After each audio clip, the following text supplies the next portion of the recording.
రాజకీయాలు మరీ చండాలంగా తయారవుతున్నాయి. రాజకీయ పార్టీల మధ్య విమర్శలు పాతాళం కిందకు దిగజారిపోతున్నాయి. కేబినెట్ మంత్రి హోదాలో ఉన్న నాయకులు కూడా నీచమైన ఆరోపణలతో పెట్టెక్కిపోవడం అత్యంత ఆందోళనకరం. తెలంగాణ మంత్రి కొండా సురేఖ తమ రాజకీయ ప్రత్యర్థి కేటీఆర్ ప్రతిష్టను దెబ్బతీసే క్రమంలో సినీ నటి సమంతను, నాగార్జున కుటుంబాన్ని బజారుకిడ్చేలా అత్యంత హేయమైన వ్యాఖ్యలు చేశారు. ఎలాంటి ఆధారాలు లేకుండా జుగుప్సాకర ఆరోపణలు గుప్పించారు. ఆమె వ్యాఖ్యలను చూసి సభ్య సమాజం చీకొడుతోంది.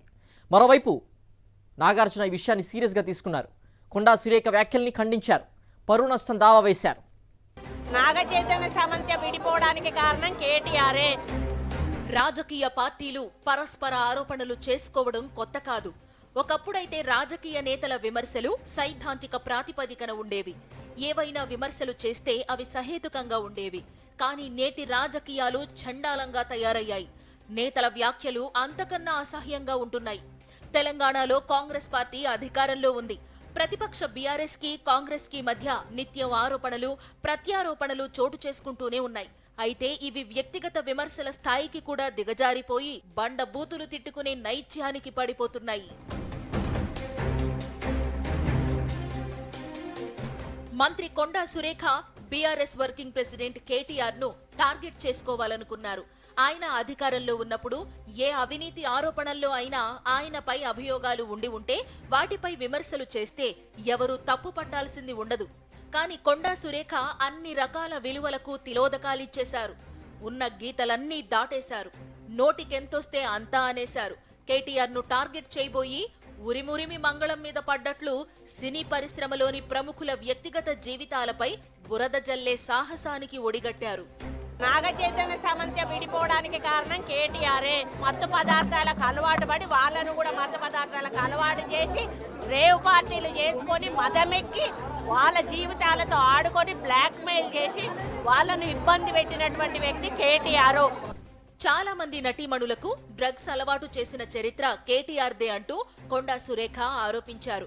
ఎన్ కన్వెన్షన్ కూల్చివేయకుండా ఉండాలంటే సమంతను తన దగ్గరకు పంపాలంటూ కేటీఆర్ కోరితే నాగార్జున ఆమెను వెళ్లమన్నారని, కానీ సమంత అందుకు అంగీకరించకపోవడం వల్లనే నాగ చైతన్య ఆమెకు విడాకులు ఇచ్చారంటూ తీవ్రమైన వ్యాఖ్యలు చేశారు. అంతేకాదు, మరో నటి రకుల్ ప్రీత్ సింగ్ ఆగ మేఘాల మీద పెళ్లి చేసుకోవడానికి కూడా కేటీఆరే కారణమని కొండా సురేఖ మరింత నేలబారు వ్యాఖ్య చేశారు. ఈ వ్యాఖ్యలు ఇప్పుడు 2 తెలుగు రాష్ట్రాల్లోనూ ప్రకంపనలు సృష్టిస్తున్నాయి. ప్రతి ఒక్కరూ కొండా సురేఖపై మండిపడుతున్నారు. నోటికేదొస్తే అది అనేయడమేనా? కొంచెం కూడా బుద్ధి జ్ఞానం ఉండక్కర్లేదా అని మేధావులు నిప్పులు చెరుగుతున్నారు.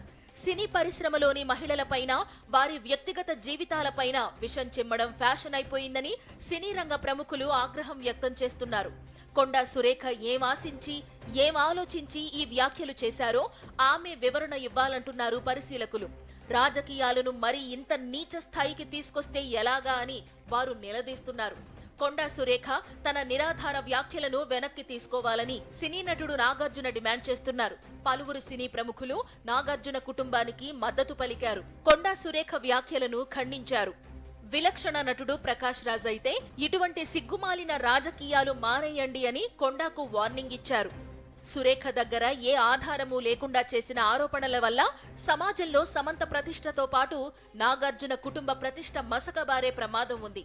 ఇటువంటి ఆరోపణలను రాజకీయ నేతల కుటుంబాలపై ఎవరైనా చేస్తే వారు మౌనంగానే ఉంటారా అని మేధావులు నిలదీస్తున్నారు. బాధ్యత కలిగిన పదవుల్లో ఉన్నవారైనా కుసింత విలువలు పాటించేందుకు ప్రయత్నించకపోతే ఎలాగా అంటున్నారు.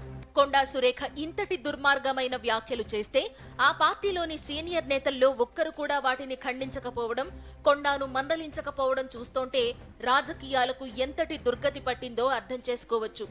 బహుశా హైడ్రా దాడుల పట్ల ప్రజల్లో పెళ్లుబుకుతోన్న వ్యతిరేకతను దారి మళ్లించేందుకే కొండా సురేఖ ఇంతటి నీచానికి ఒడిగట్టారా అన్న అనుమానాలు వ్యక్తం చేస్తున్నారు గులాబీ నేతలు. వీధి రౌడీలు, గూండాల భాషలు సమాజానికి హానికరమని అనుకునే రోజులు మారిపోయినట్లున్నాయి. ఇప్పుడు రాజకీయ నేతల భాష, ఆలోచనలు కూడా రేపటి తరాన్ని తప్పుదోవ పట్టించేలా ఉన్నాయంటున్నారు సంస్కారులు.